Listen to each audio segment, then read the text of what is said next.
ठीक है भाई, तो फिजिकल प्रॉपर्टीज ऑफ NaOH की बात कर रहे हैं। और पहली प्रॉपर्टी क्या लिखी है कि NaOH व्हाइट डेलिक्विसेंट सॉलिड होता है। डेलिक्विसेंट का क्या मतलब है?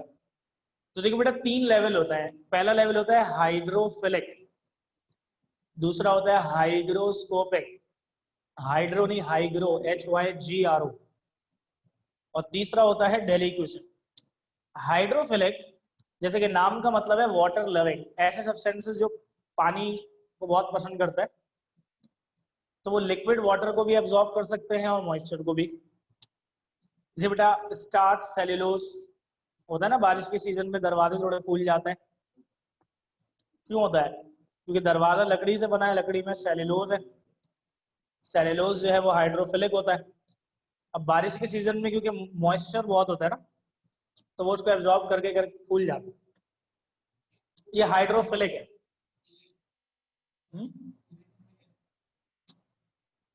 वो लिक्विड वाटर ही होता है। ठीक है बेटे।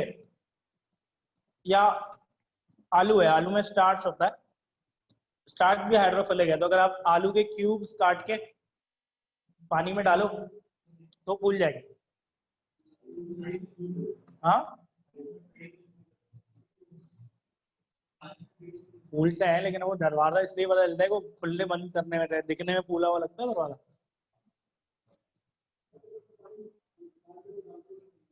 क्या? हाँ, तो पानी डालोगे तो फूलेंगे ना।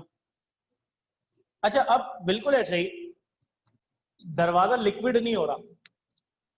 कुछ सब्सटेंसेस ऐसे होते हैं कि जो इतना मॉइस्चर एब्जॉर्ब करते हैं कि खुद ही लिक्विड हो जाता है, सॉल्यूशन बन जाता है। उन्हें कहते हैं हाइग्रोस्कोपिक। और उससे अगला लेवल होता है डेलिक्विसेंट। आप सॉलिड NaOH का एक पीस निकाल के यहाँ रखो, देखते ही देखते आपके सामने जो है ना, वो सॉलिड पीस लिक्विड बन जाएगा। वो लिक्विड नहीं हुआ, वो पिघल नहीं गया, बल्कि वो मॉइस्चर एब्जॉर्ब करता गया यहाँ तक कि वो सॉलिड से सॉल्यूशन में कन्वर्ट हो। ऐसा सब्सटेंस कहलाता है बेटा डेलिक्विसेंट, याद रखिएगा। तो NaOH डेलिक्विसेंट सॉलिड है, melts at 322 degree centigrade with decomposition।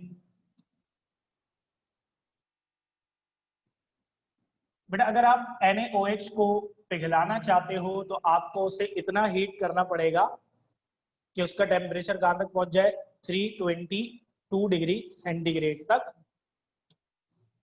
तो वो पिघलेगा। But melts with decomposition. ये एक इंपॉर्टेंट बात है कि बेटा कुछ सब्सटेंसेस का मेल्टिंग पॉइंट उनकी थर्मल स्टेबिलिटी के पास होता है। थर्मल स्टेबिलिटी पॉइंट उस टेम्परेचर को कहते हैं जिस टेम्परेचर पे आके स्टेबिलिटी खत्म हो जाती है और सब्सटेंस टूटने लगता है, ब्रेक होने लगता है, उसके कंपोनेंट्स अलग होने लगते हैं। तो NaOH का भी ऐसा ही है कि 322 पे मेल्ट होता है और इसी टेम्परेचर पे डिकम्पोज भी हो जाता है। ठीक है। और आखिरी बात, हाईली सॉल्युबल इन वाटर है, पानी में बहुत ज्यादा। अब ज़ाहिर है जब डेलिक्विसेंट है, वेपर्स को नहीं छोड़ता, तो लिक्विड वाटर में तो फिर कैसा डिसॉल्व होता होगा। तो हाईली सॉल्युबल इन वाटर है और इसकी डिसोल्यूशन एक्सोथर्मिक है, यानी जब ये पानी में डिसॉल्व होता है ना तो हीट रिलीज होती है इतनी कि आप NaOH का सॉल्यूशन अगर कॉन्सेंट्रेटेड बनाए तो वो कंटेनर गर्म होने लगता है। तो ये हो गई NaOH की फिजिकल प्रॉपर्टीज। बाकी बच्चों वाली अगर बतानी हो तो जो किताब, हमारी भी किताब में हम नहीं लिखी हुई, बिटर टेस्ट, स्लिपरी टच, ये बेस की खुसूसियात होती है ना। बेस का कैसा टेस्ट होता है? बिटर। एसिड का कैसा होता है? सावर। सावर कहते हैं, प्रोनाउंसिएशन सोर नहीं कहते, सोर। तो ठीक बेटा, तो इसी तरह बेस का कैसा होता है? बिटर टेस्ट होता है। और स्लिपरी टच होता है, ये तो ऑब्वियसली बचकाना बातें हैं, सेकेंड ईयर में करते हुए अच्छे नहीं लगते। केमिकल प्रॉपर्टीज पे आ जाओ बेटा ऑब्वियसली केमिकल प्रॉपर्टीज में हम केमिकल रिएक्शंस की बात करते हैं। ठीक है भाई, किसकी बात करते हैं? केमिकल रिएक्शंस की। तो NaOH के हमें 3 केमिकल रिएक्शंस स्टडी करने हैं। बेटा पहला है स्ट्रॉन्ग बेस। अब ये तो बताने वाली बात नहीं है, बचपन से सुनते हुए आए हैं कि NaOH स्ट्रॉन्ग बेस है, ऐसा है कि नहीं? ठीक है भाई, बचपन से आप लोगों ने सुना होगा कि NaOH क्या है? Strong base. और कोई सब्सटेंस बेस है, मैं आपको बोलूं कि कैसे पता चलेगा, आप कितने तरीके जानते हो ये प्रूव करने के? बहुत ही बेसिक केमिस्ट्री है, बहुत ही बुनियादी केमिस्ट्री है। कि मैं अगर आपसे पूछूं कि मैंने एक सब्सटेंस आपको दिया और बोला कि प्रूव करोगे ये बेस है, तो आप कितने तरीके जानते हैं इस बात को प्रूव करने के कि वो बेस है? क्या पहला क्या बताया दोस्तों, बोलो। नहीं नहीं नहीं नहीं, वो देख के तो नहीं बता सकते कि OH आयन है। मतलब मैंने एक लिक्विड दिया तो मैं OH आयन तो नजर नहीं आ रहे होंगे ना उसमें। मैं कह रहा हूँ वो तरीका जिससे एक टेस्ट जो होता है ना, केमिकल टेस्ट, फिजिकल टेस्ट, उनमें कोई तो क्या जमीन पे डाल के स्लिप होके देखेगा क्या स्लिप हो रहा है कि नहीं हो रहा? अच्छी बातें करो, जरा आसान आसान बातें करो। अरीशा सिद्दीकी ने सबसे बेसिक बात बोली है जो सबसे पहले नंबर पे बोलनी चाहिए थी। वेरी गुड बेटा, लिटमस पेपर। ठीक है, सबसे पहली और सबसे बेसिक चीज है लिटमस पेपर। आप लिटमस पेपर डाल के देखोगे, वो ब्लू हो गया तो बेस है। ठीक है, और अगर रेड हो गया तो एसिड है। बहुत जबरदस्त बेटा, यही बात पहले आनी चाहिए थी। अगर कोई कोई और बात भी बोलता ना तो मैं बोलता नहीं, पहले नंबर पे ये बात नहीं आनी चाहिए। और बताओ, निचला ने भी बोला हुआ लिटमस पेपर का। अब दूसरा बताओ, मैंने आपसे पूछा है कि how many ways do you know, एक बता दिया आपने लिटमस पेपर, दूसरा बताओ। नहीं बेटा, दोनों सॉल्यूबल होता है।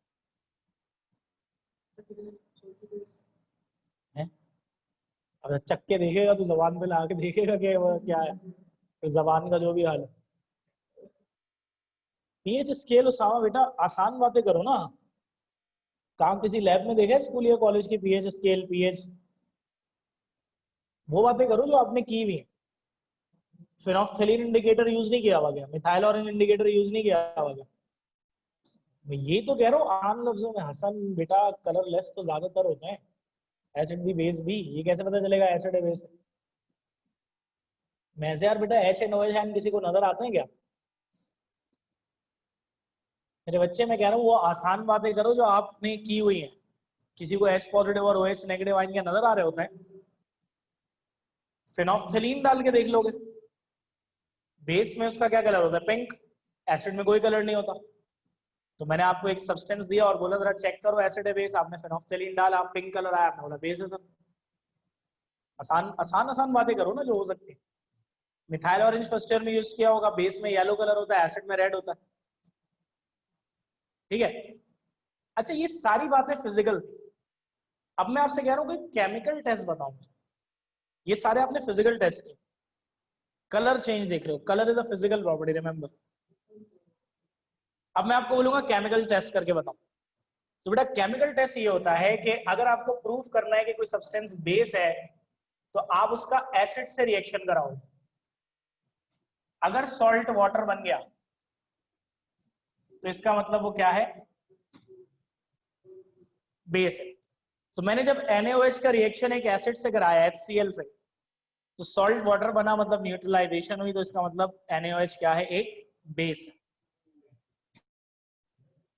और आयोनाइजेशन, दूसरा केमिकल टेस्ट ये है कि पानी में जब डालते हैं, लिटमस पेपर का कलर या इंडिकेटर्स का कलर चेंज अगर होता है तो इसकी वजह से होता है बेटा।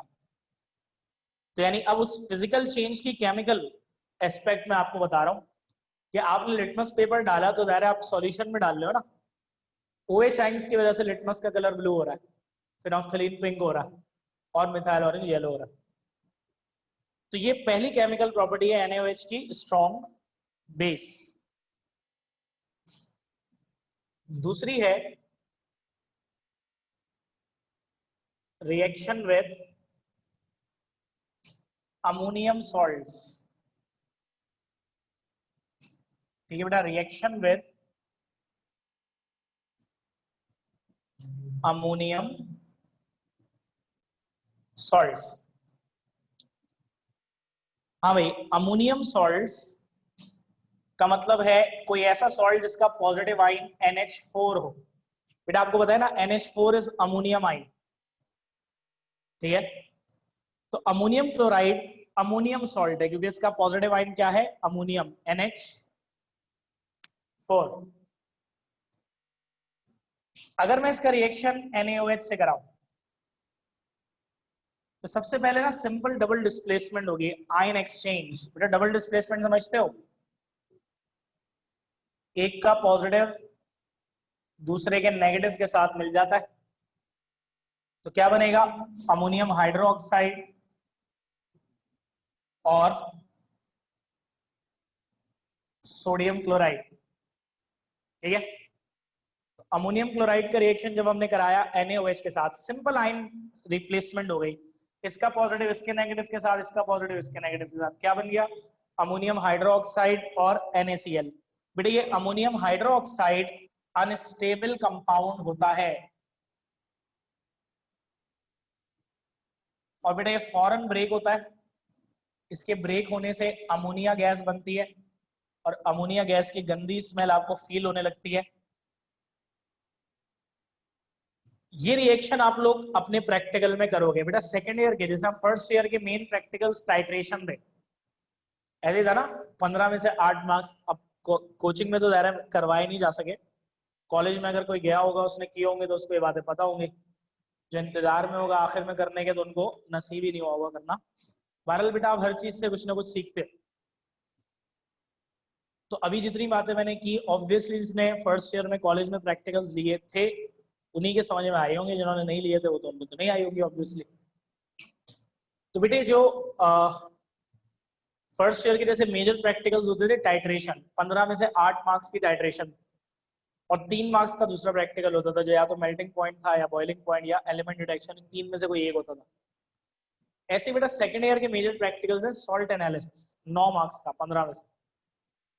15 में से 9 मार्क्स का मेजर प्रैक्टिकल जो सेकंड ईयर में होता है वो सॉल्ट एनालिसिस है। Basically qualitative analysis of salt है, जिसमें आपको कोई भी सॉल्ट दिया जाता है और आपको केमिकल टेस्ट परफॉर्म करके मालूम करना होता है कि उस सॉल्ट का पॉजिटिव आइन कौन सा है और नेगेटिव आइन कौन सा है, दैट्स हाउ आपको पता चल जाता है कि वो सॉल्ट कौन सा है। तो बेटा अमोनियम आइन को पता करने का टेस्ट होता है, ठीक है। आप क्या करते हो, सॉल्ट का सॉल्यूशन टेस्ट ट्यूब में लेते हो और उसमें NaOH डाल के सूंघते हो। अगर आपको अमोनिया की स्मेल आ गई इसका मतलब उसका पॉजिटिव आइन क्या था, अमोनिया, क्योंकि अगर पॉजिटिव आइन अमोनियम होगा तो NaOH के साथ पहले अमोनियम हाइड्रोक्साइड बनता है जो कि अनस्टेबल है, तो फॉरन ब्रेक होके क्या बनाता है, अमोनिया गैस, और उसकी स्मेल आती है। सो सुंघवाएंगे बेटा, और जब सुंघवाएंगे तो आप बोलेंगे क्या सुंघवा दिया सर, ठीक है। तो ये आप रिएक्शन प्रैक्टिकली परफॉर्म करोगे, ठीक है बेटा। तो ये सेकंड था रिएक्शन विद अमोनियम सॉल्ट्स। अच्छा बेटा तीसरा है precipitation of insoluble metal hydro oxides, जगह है,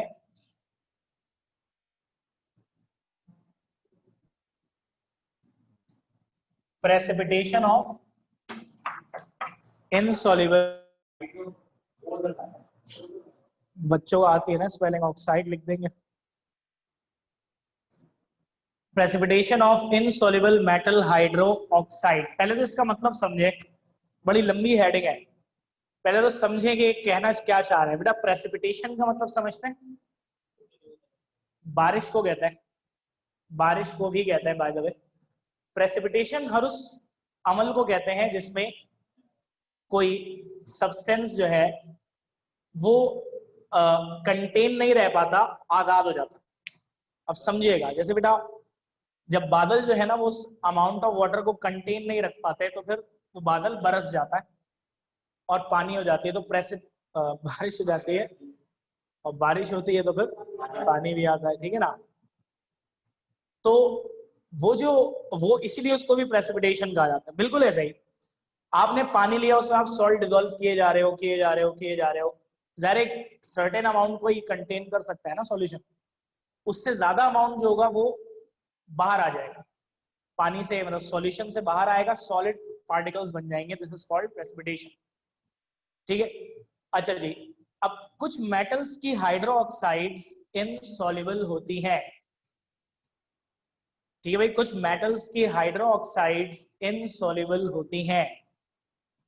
तो अगर एक सॉल्यूशन के अंदर उस मेटल के आयंस हैं और आप उसमें NaOH डालो, तो NaOH का OH आयन जब उस मेटल के साथ मिलकर क्या बनाएगा, मेटल हाइड्रो ऑक्साइड, तो वो क्योंकि क्या है इनसॉल्युबल, तो क्या हो जाएगी, प्रेसिपिटेट।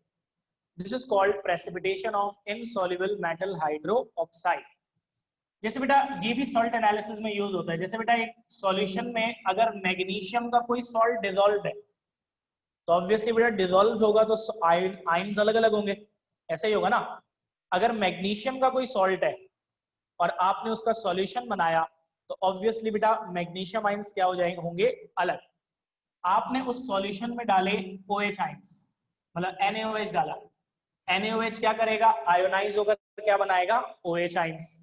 ये OH आयंस जब सॉल्यूशन में मौजूद मैग्नीशियम आयंस के साथ मिलेंगे, तो क्या बन जाएगा, मैग्नीशियम हाइड्रो ऑक्साइड, जो कि क्या है, इनसॉल्युबल, तो ऑब्वियसली क्या होगा, प्रेसिपिटेट। तो बेटा एक क्लियर सॉल्यूशन था मैग्नीशियम के सॉल्ट का, आपने टेस्ट ट्यूब में लिया, क्लियर पानी की तरह सॉल्यूशन, आपने उसमें NaOH डाला तो व्हाइट प्रेसिपिटेट बन गया।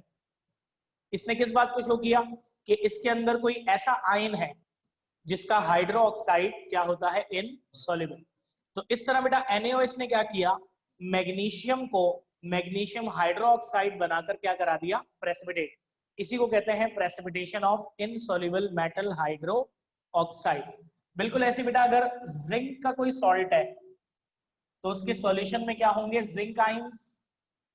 आप क्या करोगे बेटा, NaOH डालोगे, NaOH क्या प्रोड्यूस करेंगे, OH आयंस। बेटा ये OH आयंस जैसे ही सॉल्यूशन में मौजूद जिंक आयन से जुड़ेंगे, तो क्या बनेगा, जिंक हाइड्रो ऑक्साइड। ये भी इनसॉल्युबल होता है, तो इसके भी व्हाइट प्रेसिपिटेट्स बनेंगे। दिखने में क्या होगा कि आपने टेस्ट ट्यूब में जो सॉल्यूशन लिया था वो बिल्कुल क्लियर था पानी की तरह, आपने जैसे ही NaOH डाला तो वो क्या हो गया, व्हाइट प्रेसिपिटेट्स बन गए। बात समझ में आ गई सबको ये। अच्छा, बात खत्म नहीं हुई है यहाँ पे बेटा, ये जिंक हाइड्रो ऑक्साइड जो है ना, ये रीजनिंग क्वेश्चन आता है कि zinc hydro oxide is amphoteric, redissolve in excess NaOH। अब देखो, जब मैं जिंक के किसी सॉल्ट का सॉल्यूशन था,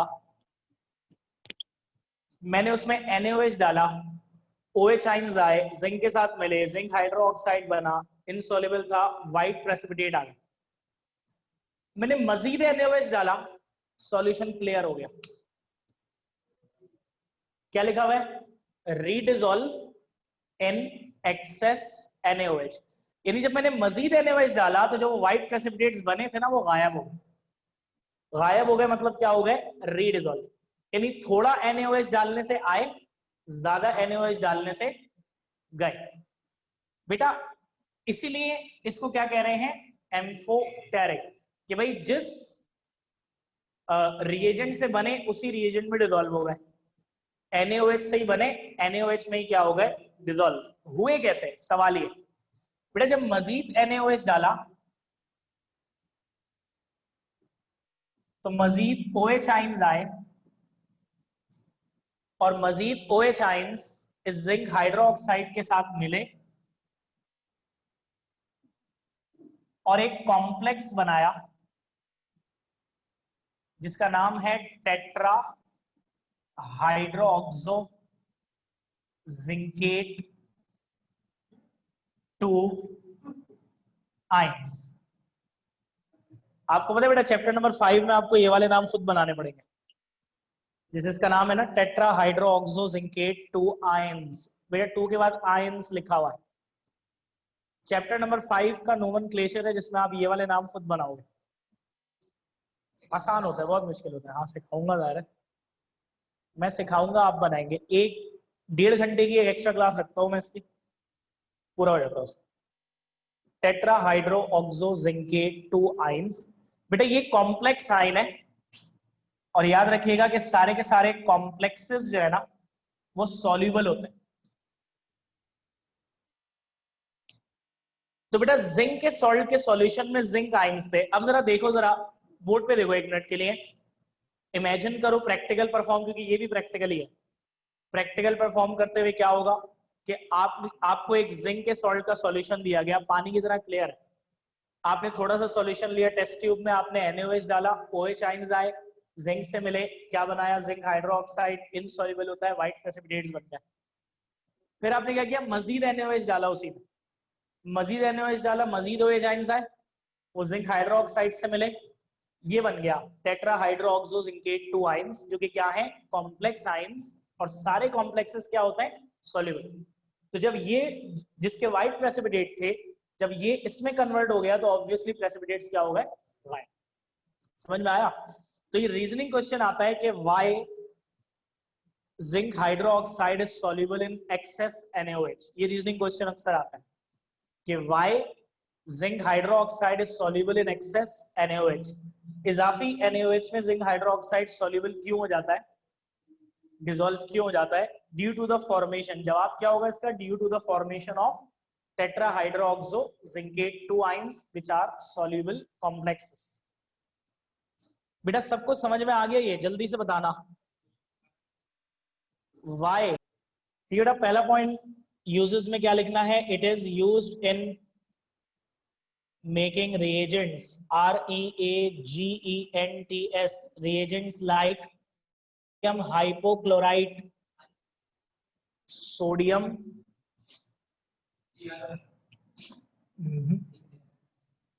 हाइपोक्लोराइट, टी आएगा, कॉमा सोडियम क्लोरेट, यहां भी टी आएगा, क्लोरेट एक्सेट्रा। सेकंड लिखेंगे बेटा,